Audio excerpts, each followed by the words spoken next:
we go. On to the map. On the left-hand side of your screens, we have Team ArthasS Unstable on the Falstad, Sevkaya on the Malfurion, BKB on the Tyrael in that top lane, Andy Lendy of course playing the Jaina, and who else would it be but ZW Hydra on the Uther. And on the opposite side of the map we have Tungjae playing one of his favourite, if not his main support here in Rhaegar. ETC is being played by Blumby again, Darkmok this time playing the Illidan, Deviz on the Valor, and Crosby on the Sylvanas.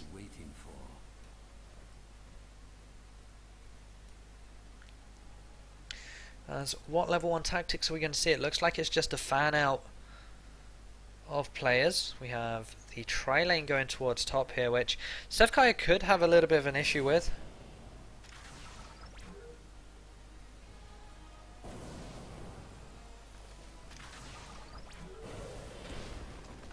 This is something we see a lot in the NA meta, the scouting drone, especially on maps like Cursed Hollow. Shot on the Bullets Reloaded are a team that tend to play Malfurion and ETC, and play them both with scouting drone level 1 just to get so much vision around the map. But then again, the roam, the gank meta is still quite rampant over in NA, as Sevkaya there and Unstoppable taking a lot of damage. BKB's come up here, potentially losing quite a bit of support of XP, sorry, in the mid lane.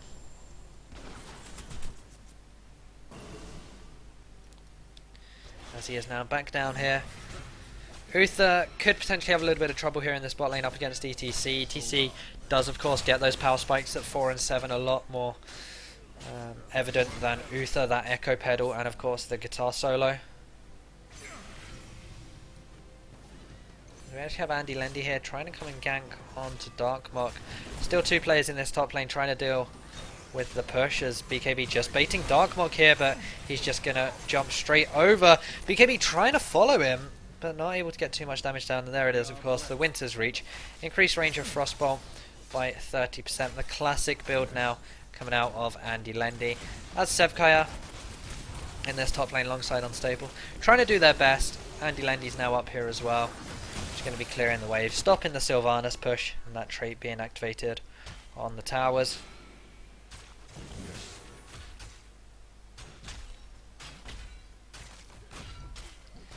We do still have Hydra in this bot lane going up against the ETC. It's just going to be back and forth right now. Yes. As Tungjae using this time to try and solo out this camp here, is now joined by the Illidan. You'd like to think they're going to be giving this tribute up now, as they are rather low here. They do have the healing ward down, but Tungjae is almost giving this one away. We're actually going to see BKB and Andy Lendy come in here, and this camp is very, very low. They're going to try and burst down Tungjae. They do get a lot of damage down onto him, but they can't finish the job, as Andy Lendy takes a lot of damage. The Envenom coming out from Sylvanas will be enough to take him down. And now Sevkaya is in a bit of a weird spot. Unstable having to come from behind here. Tungjae and Deviz do finish off the hard camp. Sevkaya does get taken down. And now Unstable is in a little bit of a predicament. Does barrel roll, but face plants the wall. He's going to go down as well. 3 for 0. Favour of Team Fancy to start things off.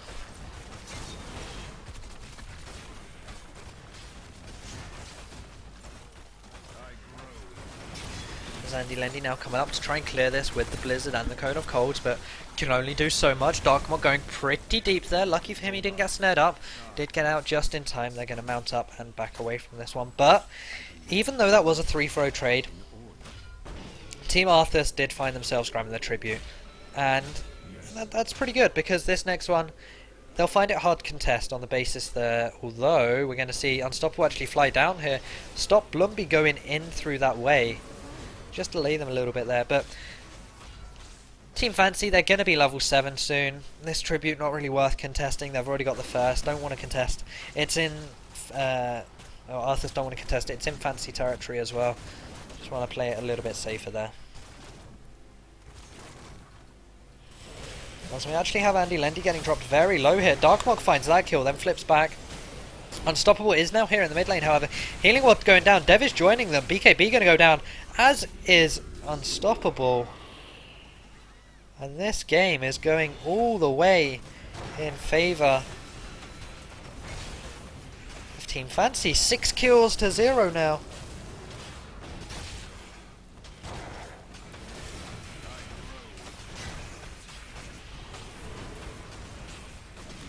As Darkmog is going to get touched up by that Cone of Cold. Not doing too much of his damage. BKB now trying to go onto him. The increased Frostbolt range doing a good amount of damage and slowing him too. That one isn't going to hit though, as Andy Lendy does have that Frost Shard. Frostbolt will pierce the first target hit, hitting one more target. And Ice Lance as well. The cooldown of Frostbolt is reduced by 2 seconds, providing they are chilled. As the Farsight being used to scout things out here. We do still have Falstad in this top lane. BKB is just taking a little bit of damage there. His shield does explode onto Blumby, but not doing too much damage. As now we're 4 versus 3 here. The healing ward in the back make that 4 versus 4. Sevkaya could do with dropping his healing ward soon, but Uther does drop. And that's going to be the second tribute in a row now going over to Team Fancy, and they're going to try and push their luck here by going for this boss.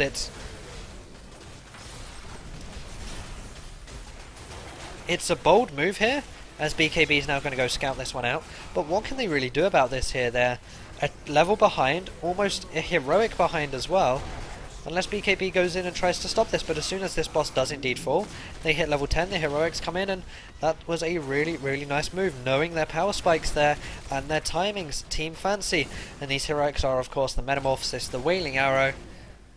That has to be an ancestral healing on to Rhaegar. But Andy Lendy is getting taken down here. Darkmog doing what he can, does find the kill. The Blizzard not doing too much, as now they move on to Sevkaya as well.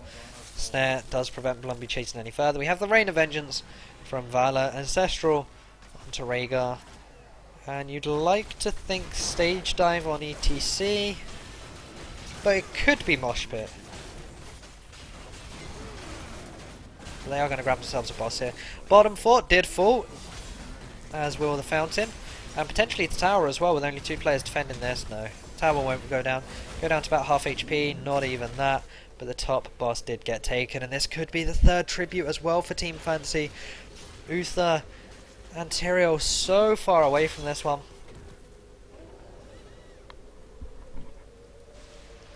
So Tung Jae should channel this one, and this is perfect timing for them as well. This boss is going to do so much damage because these buildings, these structures, they're going to be cursed. And this would be a great time for them to engage as well, Team Fancy. Not to push their luck, just to take a calculated engage. The ETC does have the stage dive, so he is able to split push down there in the bot lane.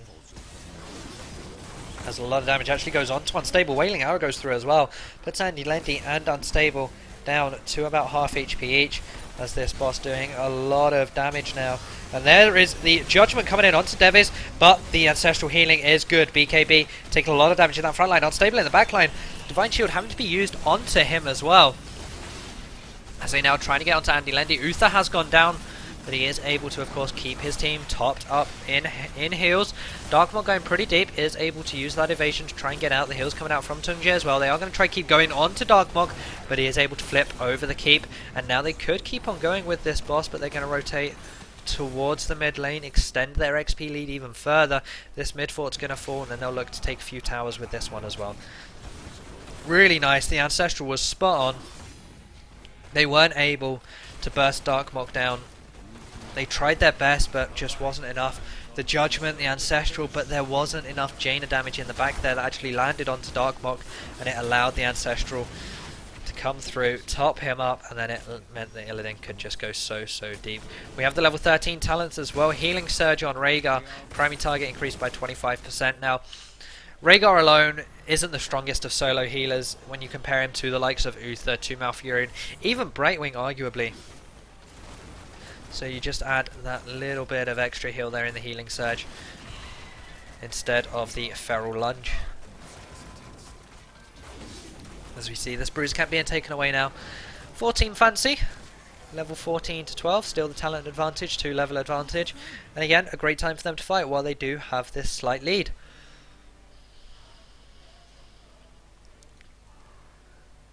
Darkmog going very aggressive here. Is going to be backing away to join the rest of his team, as ETC again sitting in this top brush here.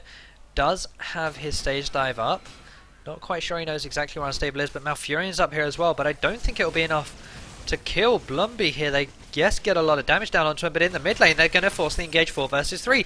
BKB going to take a lot of damage. Here comes the stage dive as well. So this is now a 5 versus 3. ZW Hydra's going to go down. Jaina falls as well. That's going to be BKB trying to stay alive, but Darkmog is just too much. The Hinterland Blast coming through. Dev is going to get topped up by that Ancestral Healing.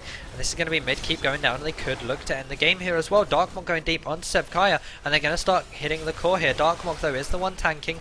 They need a minion wave here. They do have the remnants of a Bruiser camp, but they're not going to push to win this one. They know they have a lead. They're going to play this one very safe. And we're seeing the classic ArthasS team comp used against them here. 4 blood for bloods: Vala, Sylvanas, Rhaegar and Illidan. So much burst damage will come down onto whoever overextends. ETC is going to go for the Stone Skin as well, just to help him out on that front line. Really, really nice stuff coming out from these 16 talents. They're going to grab themselves 2 towers here. They have complete control. 3-level lead, a talent advantage, and they just have the map to themselves right now. BKB, there are no heroics up for their side. And I don't think we've seen a good Twilight Dream come out from Malfurion yet. Illidan's been going in, but Sevkaya hasn't been able to utilize his heroic effectively. As now Team Fantasy, they're going to grab themselves this Grave Golem too, and this one could do some serious damage. It will take the keep down and then move on towards the core. But right now, Blumby just zoning 4 players out as a mere ETC. The engage though coming on onto Tungjae. They want to get rid of that Ancestral, and they do indeed. Rain of Vengeance though. Andy Lendy's going to go down. Unstable is the next target. He falls. Sevkaya low. ZW Hydra taking a lot of burst. BKB, and then they don't care for him. They're just going to hear a stage dive on to Sevkaya, and this is going to be the game. 4 for 1 in favour of Team Fantasy. Blumby moving on to this core. And this is going to be it, an 11-minute game on the Cursed Hollow as we move on to Blackheart's Bay for our 3rd and final map. This best of 3 has just effectively become a best of 1 series like the rest of the tournament, and what a game it is set to be. Team Fantasy evening things up there on the Cursed Hollow, 1 game each, and they didn't even really get to use their blood for bloods there. They had the lead, their team fight was impeccable. Double support in theory, yes it works, but it was that fight in the top lane where they engaged onto Darkmok using the Judgment and the False Start, but there wasn't enough damage to get rid of him. And he lived, he metamorphosed in and just ruined the side. And they were able to gain so much off that, and that was really, really nice play from Team Fantasy. So once again guys, I'm going to take a short break while we get this game number 3